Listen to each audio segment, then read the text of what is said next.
good afternoon and good evening. As we have the participants coming all over the world, I thought I must wish all of them.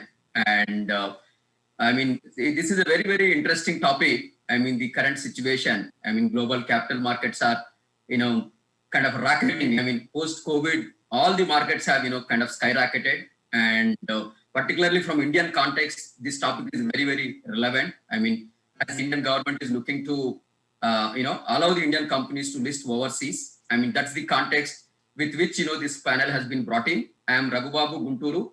I am TIE Charter member from Hyderabad. I welcome you to this TIE Global Summit. And, I'm also a, program director for this track. What I'll do, I'll quickly introduce my, co-panel speakers and then hand over to Ram Gorla Mandala, and who will, help us to, navigate this next 1 hour and see, what we can learn next, 1 hour. I mean, we have very, very, interesting, panel which suits the current topic. We have Eddie Grieve, the General Manager Listing and Issuer Services from Australian Stock Exchange, and he has close to 30 years of experience. He has been a veteran with the Australian Stock Exchange and involved in a lot of senior roles. Welcome, Eddie Grieve. And thank you. Neil Cook, a partner with the Grant Thornton Sydney, who's taking care of corporate finance and financial advisory. He's again having 25 years of experience in corporate finance and became a partner in 2004. Neil is the Australian representative on the Grant Thornton International Transaction Advisory Services, a strategy committee, and is the contact point supporting international and domestic clients making acquisitions in Australia. Welcome, Neil. Thank you. Yeah. Then we have Sanushka Mangal, a partner, Thomson Gear Lawyers, Sydney. Again, she comes with extensive experience in private equity and debt raising, initial public offering, mergers and acquisitions involving both private and listed companies. She has worked on a number of issues which got listed on Aisx. She's very familiar with the listing rules, corporate restructuring, corporate governance issues, and the duties of directors across various industry sectors, including resources, financial markets, payments technology, internet product, and aviation. Welcome, Sanushka. Thank you. Then we have, Prashant Mehra from India. Prashant is a partner based out of New Delhi and leads the TMT and financial services sector, along with being responsible for the development of the transaction services for Grant Thornton in Asia. Prashant's experience spans over 20 years, of which 2 years have been with Grant Thornton in UK. Welcome, Prashant. Thank you, Raghu. Pleasure to be here. Yeah. So then we have Ram. Ram is a leading investment banker with significant sell-side experience and won many industry awards for his contribution to the capital markets and directly involved in approximately $1 billion worth of transactions through various equity capital market, debt capital markets, projects, and M&A based transactions. Over the past 7 years, Ram has been leading the corporate team at Tat Capital, where he has been a lead advisor on various transactions. Ram is the founder of Tat Capital, which operates between India and Australia. Is doing a lot of work to, improve the economic and business relationship between India and Australia. Welcome, Ram. Thank you, Raghu. It's a pleasure to be part of this event. Yeah. So, two liners about me. I am Raghu Babu. I am a co-founder at Samishti Legal. I've been running professional services in the areas of corporate compliance, corporate insolvency resolution for the last 24 years, involved with a lot of IPOs and M&A transactions and insolvency resolution. That's all from me. Ram, over to you. Look forward for a great session. Thanks. Thank you, Raghu, and thank you, team, for coming together and participating in this wonderful global event to celebrate entrepreneurship. And good afternoon, good morning, good evening to all the participants dialing in from various parts of the world. And thank you to TIE Global Summit and TIE Hyderabad Chapter, who has kindly put together this wonderful virtual event. And I'm hoping and praying that every one of you participating, including your friends and family, are safe and healthy in every part of the world that you're dialing in from. Before we kick off, as you all know, the current topic that we are going to deal with is all about how do you prepare your company potentially for an initial public offering on Australian Securities Exchange. So before I get into Australian Securities Exchange itself, let me quickly touch upon a life of an entrepreneur as they think of an initial public offer.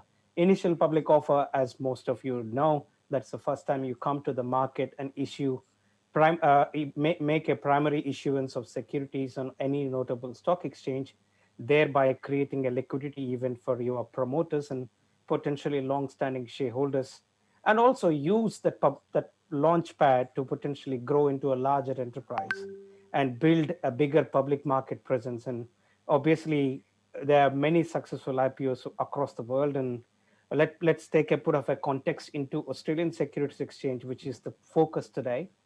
Most of the entrepreneurs that are dialing in from various parts of the world through Thai may or may not be aware how deep Australian Securities Exchange is and the role that Australian Securities Exchange plays in the context of supporting mid-market growing technology companies.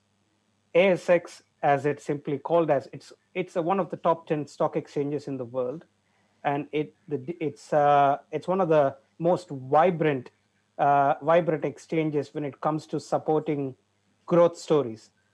So as many of you participating in the session today would now be thinking of potentially scaling and growing your company and looking for what are the possible funding options that are available at your disposal.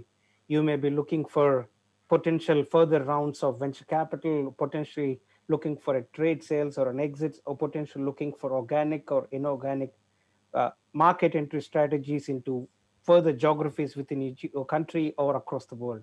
In every one of these decisions that you take as an entrepreneur, you got to figure out a multiple step-by-step process. And one of the fundamental issues that most private companies go through is when you're looking for funding and when you're looking for growing your company at a significant scale, there's always a shortage of funding. And that is where you realize it's probably better to go public. And the moment you go into public markets, you access to global capital markets and global institutional investors is significantly high. To that extent, let me quickly talk about what Australian Securities Exchange brings to the table as far as supporting a technology company's journey. One of the primary characteristics that ASX has enjoyed over a number of years in my interaction with ASX as an investment banker, as an alumni who has actually worked in the Australian Securities Exchange in my early part of career, is something about the way this exchange has actually made its listing rules very, very growth friendly. Whether it is a primary issuance of capital through IPO or the listing rule framework that the exchange has set out to allow a listed company to enjoy as many rounds of capital raises as required through a very supportive supportive listing rule framework. And ASX has a proven track record of attracting many offshore companies to consider ASX as home. And one of the attractive features that ASX brings is it actually has more than 45% of its total participation in terms of institutional investors are actually offshore investors. This is something most Indian technology companies and Indian entrepreneurs may or may not be aware. ASX, whilst Australia as a country, whilst it may only have 25 million people, Australian Securities Exchange actually punches well above its weight. It has attracted best of the breed global investors to participate on its exchange for a number of years, and we are very proud to have a decorated panel today, and they will together go through what are the process of potentially considering an IPO on ASX. On that note, may I quickly get Eddie Grieve from Australian Securities Exchange to give us a broad overview, Eddie, in terms of what exactly is ASX? Why is ASX been so popular of late in the past 5 to 10 years, primarily in terms of attracting best of the breed technology companies from various parts of the world, and what ASX has done in the last 5-10 years, which was different to what it was before in terms of attracting technology companies onto its boards. Over to you, Eddie. Sure. Can everybody see my presentation? Yes. Is it up there? Great. Thanks very much, Ram. And that's a great introduction. I'm going to spend a little bit of time, I guess, putting some meat on the bones of some of the things that Ram has mentioned.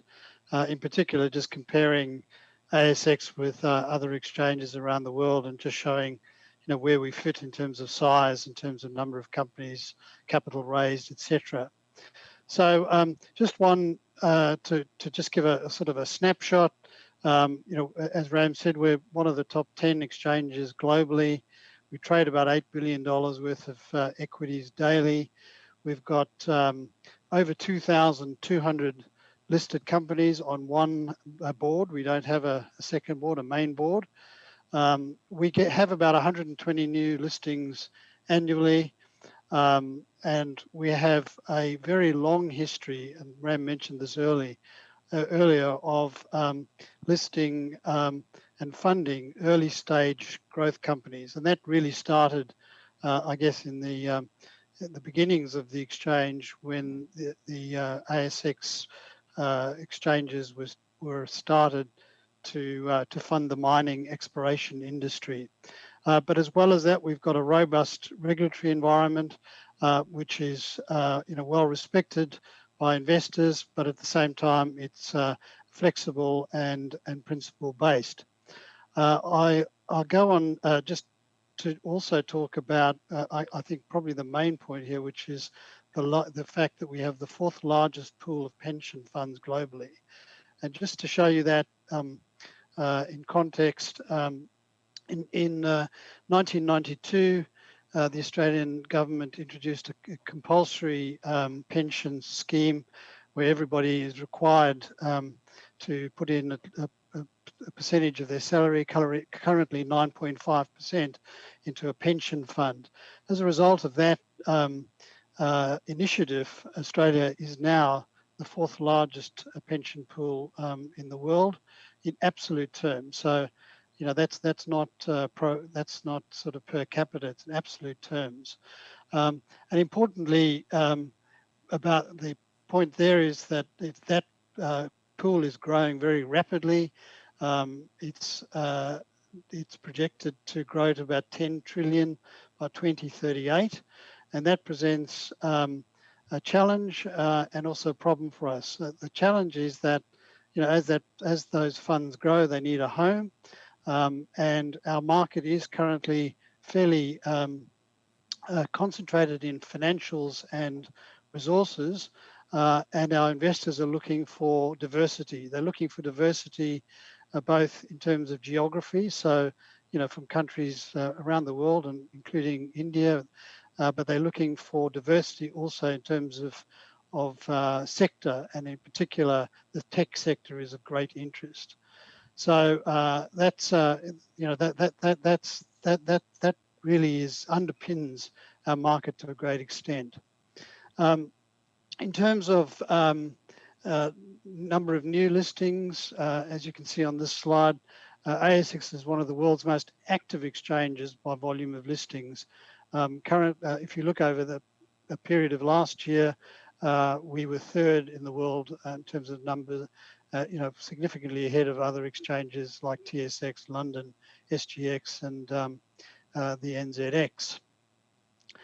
I put this slide in because I saw that it actually had the National Stock Exchange of India in it, but this again demonstrates not only that we punch above our weight, not only in terms of number of listings, but also in terms of capital raised. And you can see here that on the left-hand side, clearly the NYSE ranks top in terms of capital raised over the period 2014 to 2019, but we're about, I think, 8th in that level, which is amazing for a country which has got a relatively small population, relatively small economy.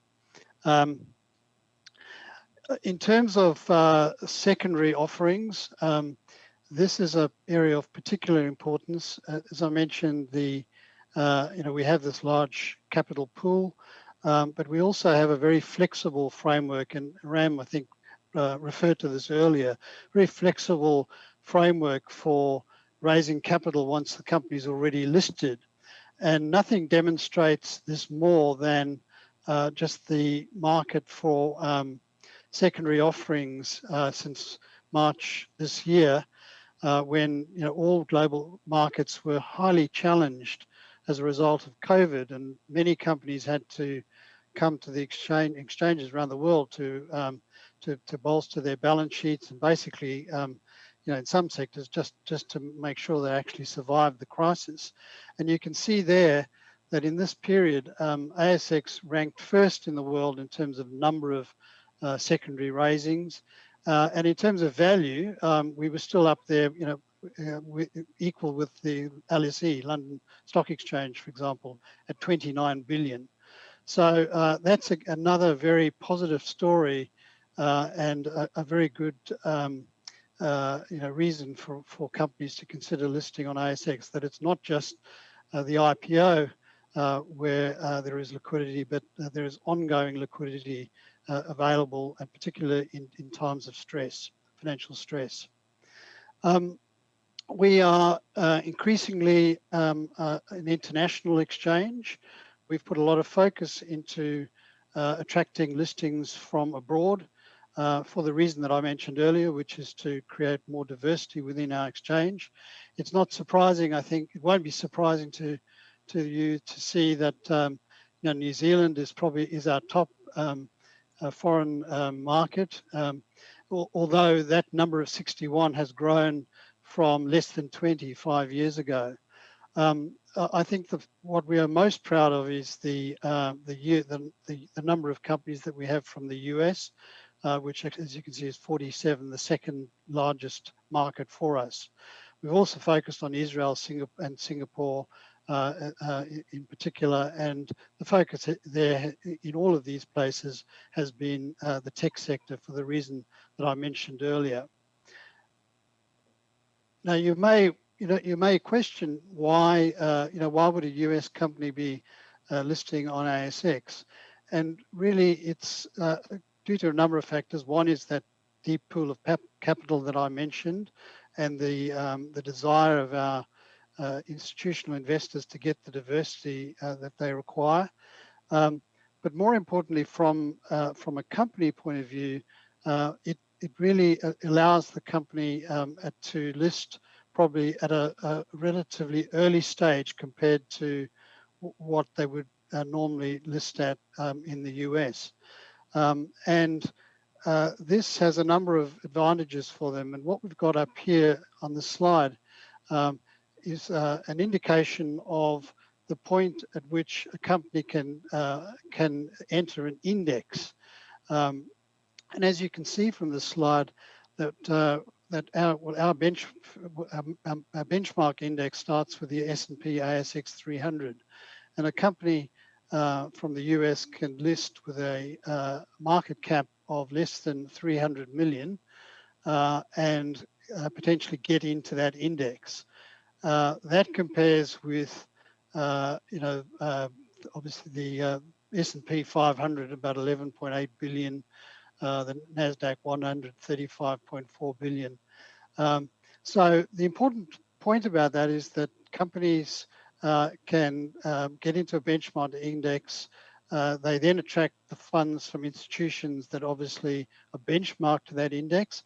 But more importantly, with the incredible growth that we've seen in ETFs, they start to attract ETF passive capital as well. To give you an idea, and I think Ram mentioned this as well, whilst we have a very strong domestic institutional investor base, we also have a very strong international investor base. And as he said, 45% of our institutional ownership is by overseas institutions. And you can see along the bottom of this slide that all of the major global names in terms of institutional investment houses are all very active in Australia. Just to concentrate a little bit on tech listings, we're one of the world's most active exchanges in terms of volume of listings in the tech sector. In fact, as you can see, fourth in terms of number of tech IPOs in the period 2016 to 2020. That tech sector has grown substantially in terms of both number and value. It's the fastest growing sector on our market. It's the largest sector second largest sector by number of companies after the mining sector. It's, as I mentioned already, third globally in terms of tech IPOs. We've raised $4 billion in the past 5 years, and we've got 29 tech companies that are valued at more than $1 billion or more.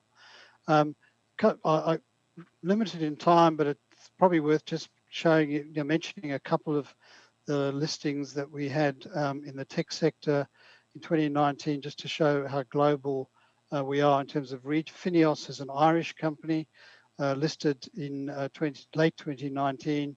It raised $211 million with a market cap of 661 million, and it's continued to perform very well. Limeade is another one, which was in fact a US company,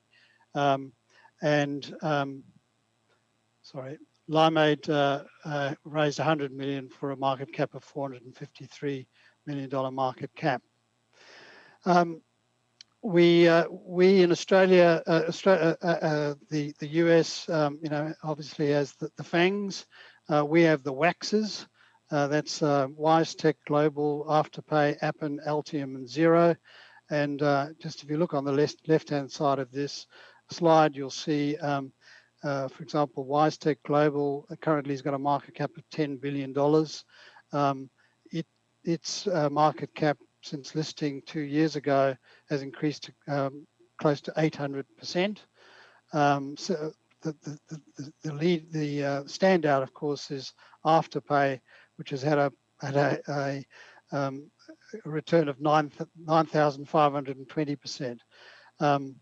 So we're seeing a lot of growth in these companies, and in fact, we've seen this year alone in IPOs an average of a 40% increase in price for all IPOs. We had our largest tech float IPO listed last week. Aisx raised $1 billion with a market cap initially of 1.8. A week and a half later, it's got a market cap of 3 billion. So we're seeing a lot of very interesting activity there. I thought I'd just quickly mention our focus for tech led us to introduce an all-tech index early in the year. That index has given a return of over 36% since February, and also now has an ETF over it. And I think the ETF is currently valued at about $160 million. So again, good story.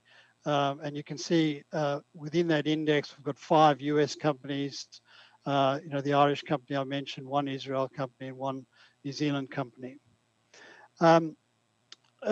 Just to give you an idea of, when it's appropriate to list on ASX, I think we often use this slide to show that, whilst traditionally in US markets, companies go through a number of rounds of private venture capital before they consider listing.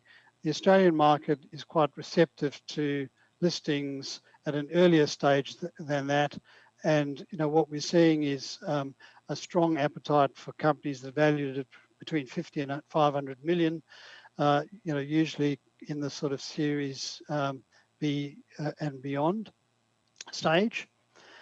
And I think I'll leave it there, and I'll hand over to Sanushka, who's going to just address the next 2 slides, one being the listing criteria and the other one just giving an indication of the time frame for listing. Thank you, Eddie. So Eddie's done my homework for me, which is lovely. I didn't have to prepare my slides. But basically, this is the minimum admission criteria for the ASX. I think I'm going to start at the bottom because that's probably the one that's most significant, which is from a financial point of view, what are the thresholds you need to meet to be able to be considered for admission to the ASX. So there are two tests for you to be admitted to the ASX on. I think, Eddie, we've lost your slide. Oh, did you? Oh, sorry about that. That's okay. I can continue talking to the criteria. So there are two tests. There's the profits test and the assets test. The profits test is obviously one where you have an established business or one with a track record of profit.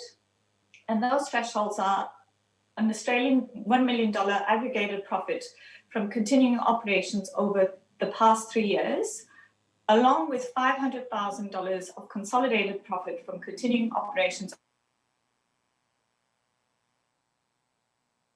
that we've acted for typically wouldn't qualify for the profits test. So you'd be looking at assets test admission. And the criteria for the assets test is $4 million of NTA, so your net tangible assets, or $15 million market capitalization. The other thing when you're going under the assets test is you need to be able to demonstrate that you have at least $1.5 million of working capital, and that's usually done on a post-raising basis, and most companies satisfy that criteria quite easily. The other criteria you need to be able to satisfy is having a minimum spread, so at least 300 non-related investors, so not associated with directors or any other related parties, substantial shareholders, or any of their associates. So unrelated investors with holding parcels of $2,000 each. You also need a free float after listing of at least 20%. So that's effectively securities that are able to be freely traded. So securities that are obviously not subject to ASX escrow, which is sometimes imposed for companies going under the assets test, unless they're able to satisfy certain criteria, or voluntary escrow, which is typically applied when founders hold a significant amount of securities on listing to prevent a dump really in the aftermarket and make sure the price is maintained. Some of the other criteria that you would be looking at includes some financial reporting criteria. So you need audited, for the profits test, you'd need audited accounts for 3 financial years or audited and reviewed.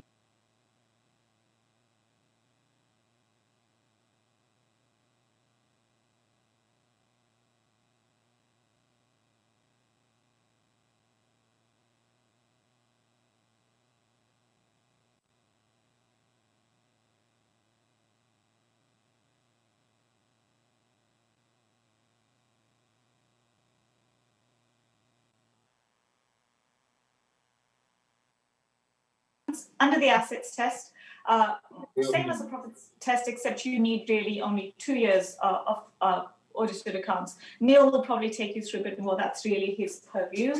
Other admission criteria that's, I think, quite relevant is the ASX's good fame and character requirements. So directors, CEOs, and CFOs need to provide criminal history checks, bankruptcy checks for each country that they've resided in for the last 10 years. Along with a statutory declaration that they haven't been the subject of regulatory investigations, etc. So effectively satisfying the ASX that you're of good character to be a director, CFO, or CEO of a listed entity. When you're going live, you need a prospectus because you're going to be making an offer of shares to the public. A disclosure document, that is the prospectus, has certain additional requirements which are imposed under the purview of Aisx, which is the corporate regulator in Australia, and under the requirements of the Corporations Act. Effectively, your prospectus must contain all the information which investors and their advisors would reasonably require to make an informed decision about the assets, liabilities, and prospects of the company in which they're seeking to invest. There's a rigorous process that is undertaken, a process of due diligence. A committee is formed to administer and manage and oversight the due diligence process leading into the production of a prospectus that is verified and then lodged with the regulator. Eddie had a timetable slide which hopefully Eddie will be able to put up while I'm talking. But effectively, that sets out the process incorporating from the beginning to a listing, the various steps you need to take and the timing associated with that, including the timing for your engagement with your advisors, your timing for your engagement with the ASX, your due diligence process, which typically takes about 6 to 8 weeks, depending on how, depending on the quality of the information that is available to you, the readiness of the company. Then there are certain prescribed time periods in terms of your dealings with the regulators. The ASX does allow a fast track process, and which cuts off a bit of time at the end by the lodgement of a pathfinder. But key, I think, to any part of this engagement is having a discussion as early on in the process as possible with the ASX, so that you're able to let them know that you're coming, let them know where your business is at this point in time, how you're able to satisfy the admission criteria to the extent that you fall maybe outside of some of the criteria, or you have particular nuances to your business. You raise these. There are maybe opportunities for the ASX to consider waivers of certain provisions of the listing rules to permit you to come through to listing. Confirm with the ASX that they're happy with your timetable, and get formal advice and in-principle advice from the ASX as to your suitability for listing and your ability to satisfy the criteria of the ASX for listing. And I think the one recommendation I would make is your engagement with the ASX on that as early as possible is key. I think to you achieving your timeframes and your success to actually achieving a listing on the ASX. I think that rounds off really quickly the criteria and some of the process, but I think more of that will come through Neil's presentation, of course, any questions that we have. Thank you, Sanushka. That was a good overview, and thank you, Eddie, for giving us a bit of a backdrop to how ASX has actually been performing and primarily being a catalyst in terms of attracting technology companies. Before I get Prashant and Raghu to give a bit of an Indian context and what is happening on the ground at the moment in terms of legislation and a bit of a history for where Indian tech companies or technology companies founded by Indian entrepreneurs globally are sitting at the moment in the landscape, I want to draw on a couple of important pointers that Eddie and Sanushka just mentioned. I think one of the primary differentiator that ASX really brings to all the tech entrepreneurs listening to this session today is to remember that ASX is clearly that alternative that you are seeking to a Series B round of a venture capital or a private equity. And one of the primary reasons why ASX is so successful is also potentially possible because of lack of a deep venture capital or a private equity industry in this part of the world. And that is where ASX has really spearheaded its responsibility as an important capital market driver to create a deep pool of capital available from institutional investment community, readily available for a growing company. And this is something every tech entrepreneur listening to this summit should take home, is to make sure that if you are one of those organizations who is not seeking a significant dilution in your balance sheet before you are ready to face a public market, ASX clearly is one of those stock exchanges currently uniquely positioned in the world, which is ready to give you as much access to global capital markets pool of money without the dilution that you potentially go through a typical venture capital term sheet. You may go through 5-6 term sheets in a typical VC term sheet, and by the time you actually face a listing, you may well and truly be in your single digits in terms of your total holding as a promoter. As opposed to, as you would have seen, by the time you come to the ASX has, you would have picked up in slides that Eddie pointed out, average market cap of most of these listed companies in the technology sector that Eddie showed in the last 2 to 5 years are just around $300 to $400 million. And if you take that into context in any of the great Indian tech companies which currently have a global customer base, I'm sure Prashant and Raghu will validate this. Most of these guys tend to have a valuation around $300 to $400 million. quite easily. And that is where I think Indian tech sector is quite uniquely positioned to take advantage of Aisx and further take advantage of not diluting yourself too detailedly before you actually face public markets. And one of the quick pointer I want to give it away is the journey of preparation. I think Sanushka has beautifully told about what will happen the moment you make a decision on the stock exchange. But let's go back a step and preparation time to public markets. And I'm sure we will take a few questions at the end of the session. But you don't wake up one day and decide, okay, I'm going to list my company. From the day you decide, that is a good 18 to 24-month process. And that is where people like all of us who are sitting on this call can actually help you to prepare your company to face public markets. Yes, I understand public market comes with higher corporate governance, but as you can see in this presentation from Eddie, it also gives you access to some of the most deepest pools of capital. So that is something that you got to take advantage. So Prashant and Raghu, if I can quickly get both of you guys to give a bit of a context, what is happening on the ground at the moment as far as Indian tech landscape is concerned? And maybe Raghu, if you could just quickly point out what is happening from a government perspective. I believe there is a bill currently slated in the parliament which allows Indian companies to directly consider an offshore listing. And what is the framework all about? And maybe then Neil will give you some closing remarks as we been reminded by the host that we have just about 25 minutes. Let's see what we can achieve in the 25 minutes. I mean, say, let me just, give a little bit context from India as well as the Indian entrepreneur who wanted to raise money. But I mean, India is going through a very, very, a huge transformational phase with a stable government and, accelerated reforms, which are further accelerated through, pandemic. And that's the context in India. India has been, scarce in terms of capital, but at least last few years, that is becoming a reality. A lot of capital is coming into India. Numbers, 2019, total PE/VC investments in India were in the range of 48 billion, translated into 1,000, deals. That's the size of money which is coming, which is growing at 44%. A CAGR of 44%. And then the exits, if you see the exits, there were 155 exits in 2019.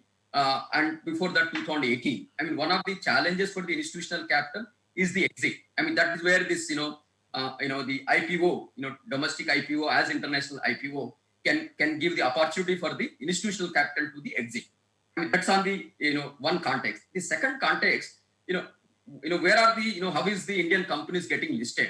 I mean, traditionally we have local stock exchanges, National Stock Exchange and Bombay Stock Exchange. That is where the primary issues are happening. Besides that, there are two ways. There is an indirect listing happening.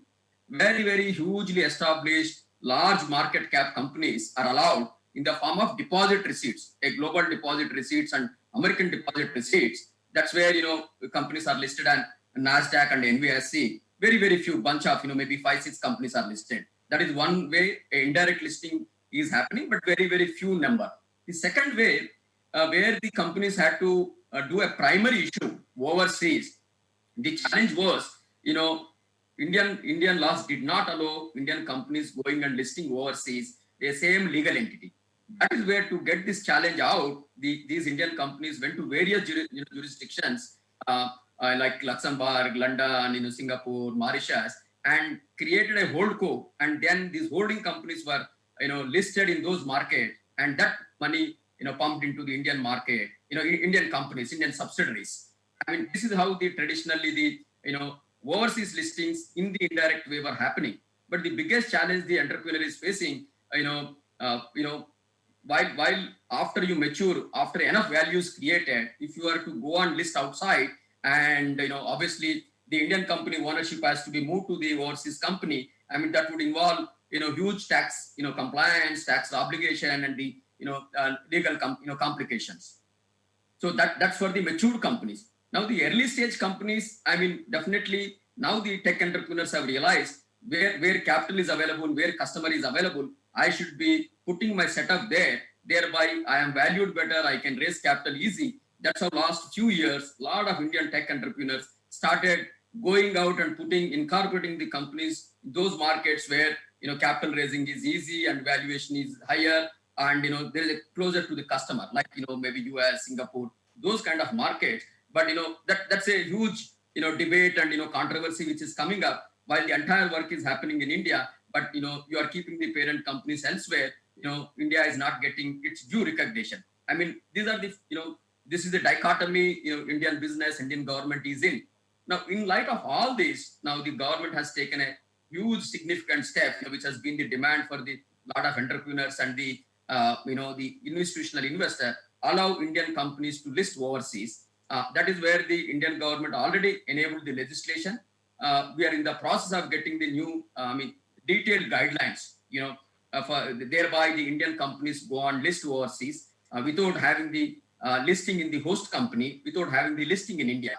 So it's a dual way of, allowing the, listing to happen. Overseas companies to list in India and Indian companies to list overseas. I mean, I think maybe next couple of months, we will have these regulations in place, and which can help, Indian companies to go and list and raise capital overseas with a lot lesser, difficulties and challenges.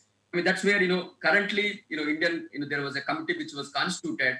They have allowed 10 jurisdictions to, 10 jurisdictions where these Indian companies can go and list. I mean, unfortunately, the Australia is not figuring out. Maybe we all should do something to see that Australian stock exchange figures in one of the preferred, stock exchange recommended by the Indian government. I mean, that is the overall context we are in. But very soon, Indian companies will allow to be listed overseas. I think that will, kind of ease away a lot of problems to the, Indian entrepreneurs. Thank you, Raghu. Maybe Prashant, if you give us a bit of an extension to what Raghu just pointed out, and what is the current history of Indian tech companies and their interaction to global markets has been so far? Sure. Thanks, Ram. I think, as far as Indian companies accessing global markets, global capital markets is concerned, it's been a 30-year journey. It started, I won't go through the entire chronology, but, just the first milestone and the last milestone. The first milestone was really back in somewhere in 1993, when Indian companies and the regulations allowed FCCB and ordinary shares through the DR mechanism scheme of 1993. That opened up the option for Indian companies, both infrastructure as well as tech companies, to really access capital markets. And then, after that, there have been a series of amendments, with the last major milestone being that, Indian companies cannot directly list overseas. And I think, in some ways it had its own pros and cons, but I think the biggest con of that being that in that process, Indian companies lost their own identity, because whereas the operating company, which was at the bottom of the pyramid, was always an Indian company, but the listco vehicle was sitting in one of the tax jurisdictions. So there was, that dichotomy of,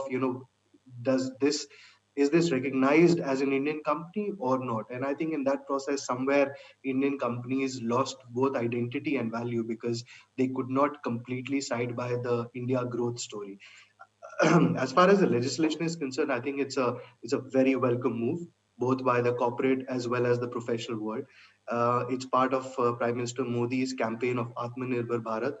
For my friends who don't understand Hindi, Atmanirbhar Bharat simply means self-reliant India.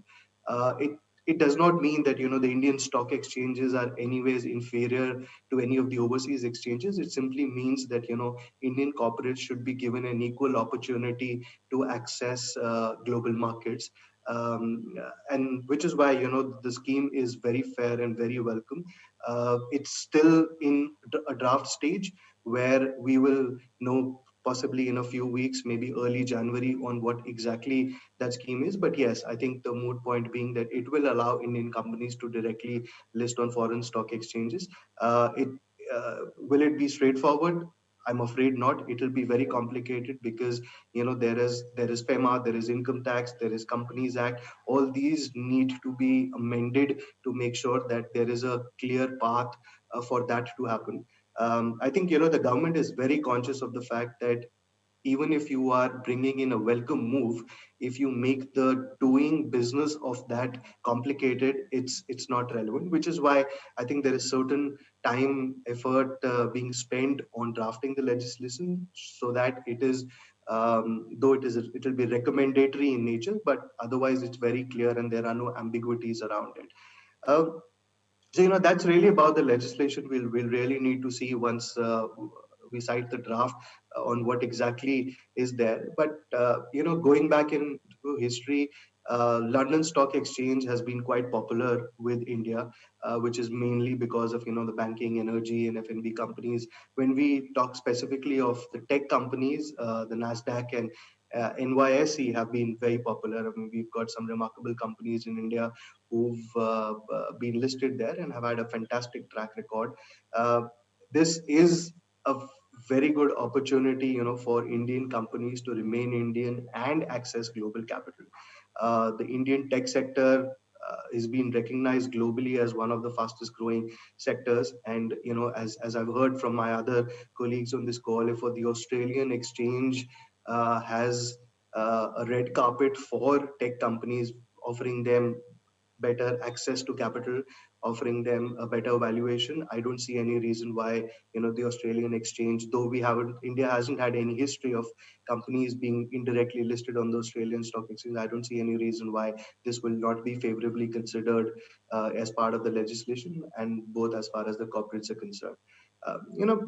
Just changing gears and quickly moving into, we've really had only an academic discussion on, yes, it's a good opportunity, but just from hindsight and some experience of helping Indian companies access global exchanges, what are the key drivers and challenges? I think the audience would be really interested in that, because it's not really about the Australian stock exchange. I think there is a point before that, which is on Indian companies accessing global exchanges. I think one clear advantage, which I'm sure the Australian exchange also gives, along with some of the others, is the broader investor base. We've got large global pension funds and institutional investors, which don't uh, th- their charter has an absence of accessing markets which don't work in the US dollars, which is why they've not been able to access the Indian stock markets. I think this gives Indian companies and tech companies accessibility to that broader investor base, which are much better at understanding the sector, the nuances, will have a better horizon, and there will be quality and matured capital coming to these companies. The other point, which some of my colleagues also touched upon, I think is a big driver, is of course the improved valuations, and I think that also comes from long investing in the tech sector. The Australian Stock Exchange has had a fantastic track record. I think they recognize the tech sector more than perhaps the Indian Stock Exchange or some of the other large exchanges in the world.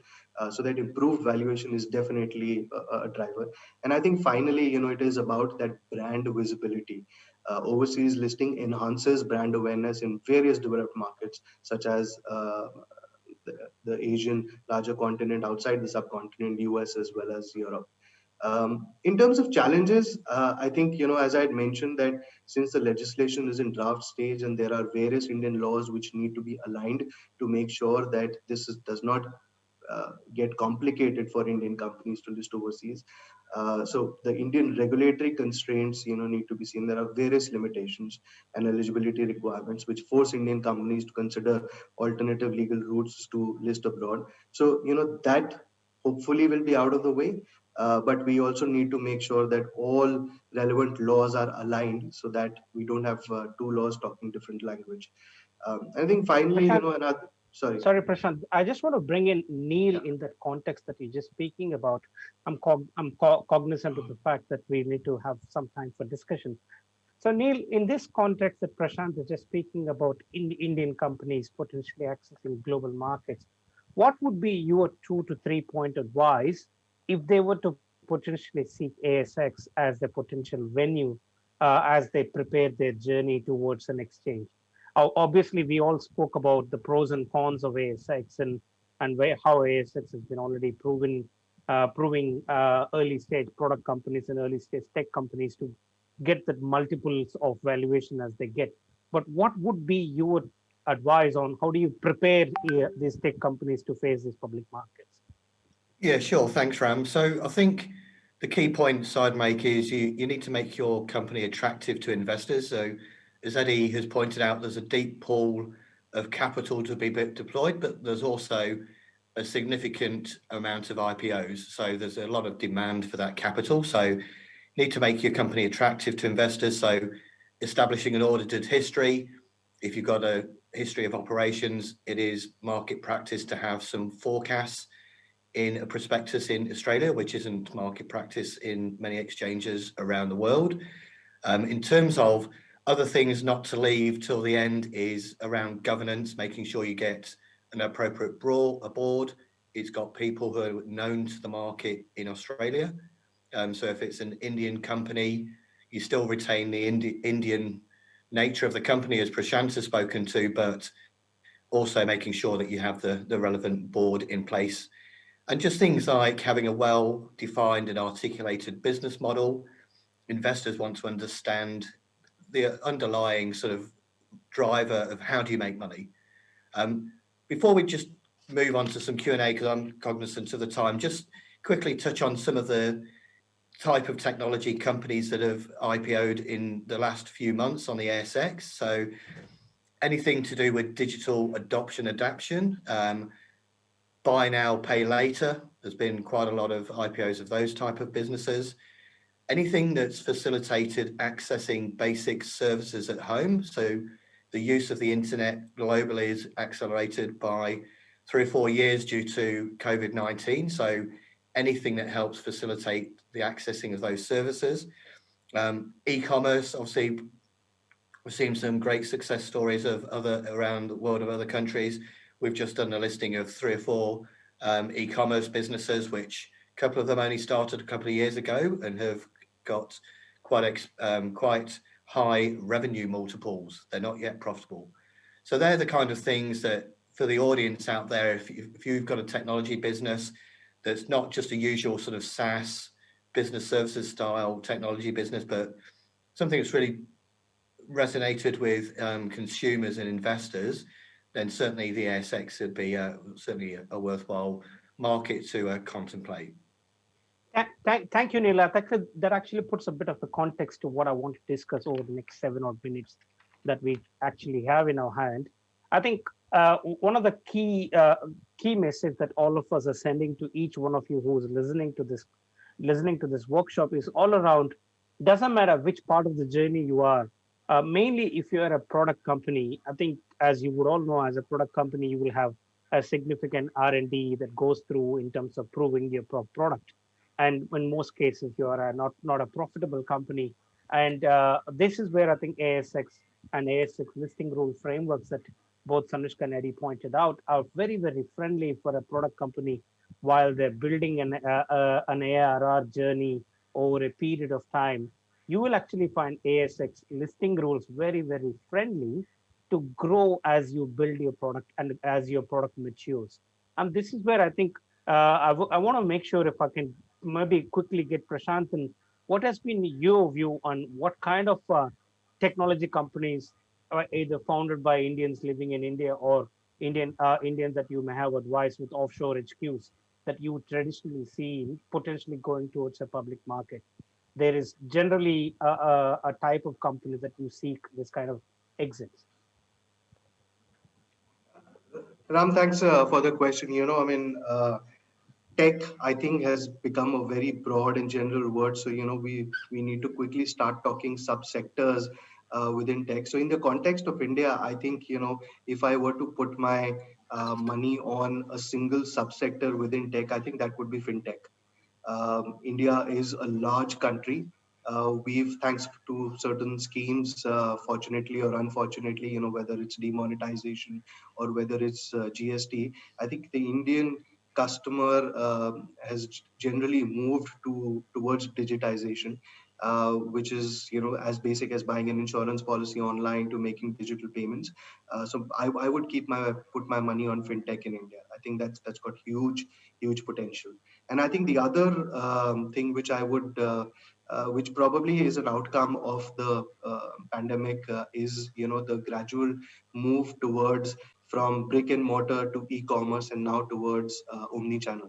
Any platform which has an omni-channel approach, I would recognize that as a tech company, not really a consumer company. I think these two sectors would enjoy immense potential, especially given the backdrop of India, which has a large purchasing power.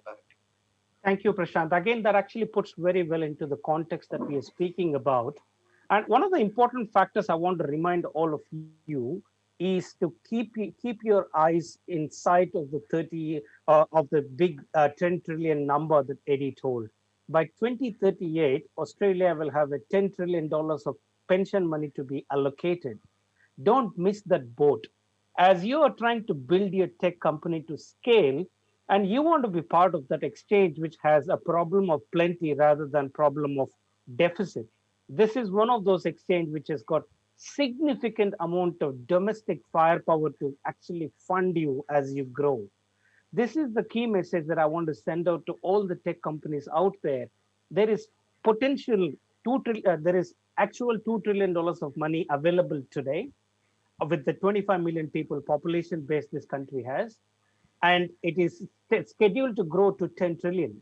And as you're building, as Eddie pointed out, in the last 5 years, there are companies clearly have got anywhere from 700% to 9,000% growth. Don't be under the fallacy that Aisx is not deep enough. Australia is a country which is a small country which cannot really fund my global aspiration. On this note, Neil, I might want to quickly bring you back and talk about how many technology companies you would have advised, or even Sanushka, you would have advised in your time, that technology companies listed on Aisx but actually has a global customer base. Do you see any issue of any such companies which actually are only focused on one region as opposed to actually having a global aspiration and successfully done very well on Aisx? Yeah, sure, Ram, thanks. So we'll look at this both ways. So we've recently listing next week a company. It's actually an Australian company, but it's only got 6% of its customers based in Australia. It's an e-commerce business. So 2/3 of its business is in the US and all of its suppliers are in Europe. So that's a true global business. It's just the founder happens to be an Australian living in Melbourne. On the other side, we've had businesses that have not initially, and one of the Aisx questions is having a connection to Australia. Outside of the listing, we've listed lots of companies, US technology companies that initially do not have a connection to Australia, but then become a global business because they then access the Australian market through their listing, whatever type of technology. So I think really Aisx has really demonstrated that it wants to list international companies. So we've listed companies out of Germany. We've done the first German listing. We're out of South Africa. Eddie mentioned Israel has been a particular focus due to the technology hub in Israel. So again, it's a demonstration that as long as you have got a business model that meets the governance, and that's probably an overarching point to get across to the audience, then certainly it's the investors are not looking for domestic stocks. Sure. So Sanushka, any points that you want to add here in terms of what Eddie covered already? No, absolutely. I think Neil nailed it on the head. That's 100% been my experience as well. And I think key to the success of any international company looking at the Aisx is engaging with the Aisx. I mentioned this before. Engaging with the Aisx as early as possible to know what your pathway looks like and where you stand and what some of the moving posts are and what some of the non-movables are, and you work around those matters quite easily. And the Aisx, in my experience, has been incredibly easy to deal with on that front. They invite that kind of engagement. So yeah, no, other than that, nothing more to add. Thanks. Thank you, Sanushka. Eddie, I want to ask you a quick question before I get a quick 1-minute sentences from all of you as a closure. Eddie, if you could quickly point out how Aisx actually has been looking after this early stage, high high-powered technology companies in terms of assistance from Aisx, not just from a listing point of view in terms of, say, maybe if you want to quickly touch upon how do you manage these guys post-listing, let it be the Spotlight conference or let it be the research scheme. Maybe if you could throw a little bit of light on that. I'm cognizant of the fact we've been given extra 4 minutes and we'll probably get a quick closing remarks from all of us. Right. Thanks very much, Ram. Yeah, just very quickly, we recognise the needs of growing companies, and in particular companies that have come from overseas in terms of engaging with investors. So we run a number of programs to assist companies in their investor relations. One of them is a program that recognises that research coverage is initially quite hard to get, and that's something that happens all around the world for companies at an earlier stage. So we actually have a program where we subsidise research coverage for companies that are under researched, and that allows them to get onto the radar of investors and ultimately improves their liquidity. And we also have a strong program of engagement in terms of events.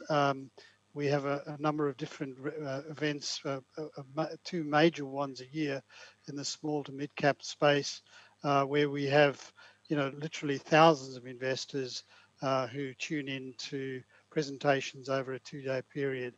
In fact, it was 3 days this year to hear companies of the sort of category that we've been talking about, particularly tech companies. Thank you, Eddie. And maybe if I can get a quick closing remarks from each of you. Ram, there are a couple of questions. Can you take up? Can you take up? Yes, happy to take any questions. Sorry. Yeah, there's one question. Does this market look at pharma and life sciences? Is there interest? Is one question. India is doing extremely well in that sector. Yeah, look, I think healthcare, obviously, healthcare and pharma. Eddie, if you want to take that question in terms of what has been Aisx track record in terms of healthcare, I can make a quick one sentence remark. Some of the best performing globally listed technology companies in healthcare are actually listed in Australia. In fact, the best performing healthcare stock on Aisx is CSL Health, and I'm sure every one of us agree with ResMed, Cochlear. Aisx has definitely shown a lot of leadership in terms of adapting such companies. I'm sure, Eddie, if you have any other pointers apart from what I just said. Oh, no, only just to say that, we've got quite a long, I think we've got about 150 healthcare companies, and, possibly about 100 of those are in the biotech space at various stages. Australia's got a very strong history in biotech in terms of the institutions that, the university institutions, etc.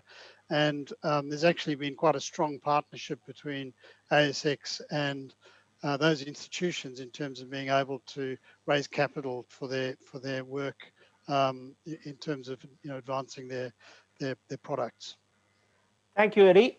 Any closing remarks from you, Neil? Oh, sorry, Raghu. One more question. No, there's another question.